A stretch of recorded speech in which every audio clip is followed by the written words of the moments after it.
Europe 1, ça pique, mais c'est bon. Ça pique, mais c'est bon. Anne Romanoff. Chris Deslandes a fait votre portrait. Lui, il n'a pas tellement de doigté. Non, vous allez non, voir. moi, je fais du pipeau plutôt. Moi. Ça fait pas tout. Hein. Ouais, mais c'est déjà pas mal. C'est déjà pas mal. Bonjour Manu Dibango, vous êtes né au Cameroun, à Douala, et vous avez débarqué en Europe dans les années 50 pour faire vos études. Mais les études, tout le monde le sait, c'est la journée.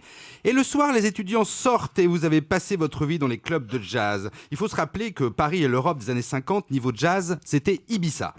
Teuf toute la nuit, cigarettes, whisky et petites pépées, c'était le bon temps. Oui, car si dans Banga, il y a des fruits, dans Dibango, il n'y a pas que de l'eau. Paris dans les années 50, pour un amateur de jazz comme vous, c'était comme le salon du chocolat pour Anne Romanoff. C'était grandiose. Tous les musiciens noirs américains venaient jouer à Paris. Certains même y vivaient. Il faut dire que pour les noirs, les États-Unis des années 50, c'était pas Disney World. Encore un truc qui ne change pas. C'est donc à Paris que vous découvrez le jazz, cette musique qui allait changer votre vie. C'est décidé, vous serez musicien, même si ça ne plaît pas trop à votre père qui était fonctionnaire et qui aurait sûrement préféré un métier plus stable pour son fils. Tous les parents sont pareils.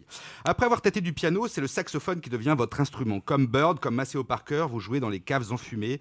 Puis au contact des Congolais qui vivent en Belgique, votre jazz s'africanise et vous n'aurez de cesse que de tendre des passerelles entre vos deux cultures musicales. Dans les années 60, vous avez accompagné, vous l'avez dit, le génial Nino Ferrer en tournée et fondé le groupe African Jazz. Puis faites la conquête des USA. 72, le titre Sol Makossa devient un hit. Ce titre sera samplé, mixé, remixé de 13 nombreuses fois, parfois sans votre accord, notamment par Michael Jackson et Quincy Jones, Rihanna et de nombreux rappeurs. Vous entrez au panthéon de la musique mondiale, vous devenez l'ambassadeur de la world music et l'on ne compte plus le nombre de vos collaborations avec de très très grands artistes. Votre son, reconnaissable entre mille, vous permet de voyager dans le monde entier, vous permet de jouer dans les salles les plus prestigieuses et devant les auditoires les plus choisis. Vous avez performé pour des présidents, pour des dignitaires religieux, ainsi que dans des clubs mythiques. À travers votre art, vous n'avez eu de cesse de tenter de rapprocher les hommes et les cultures au son de votre musique.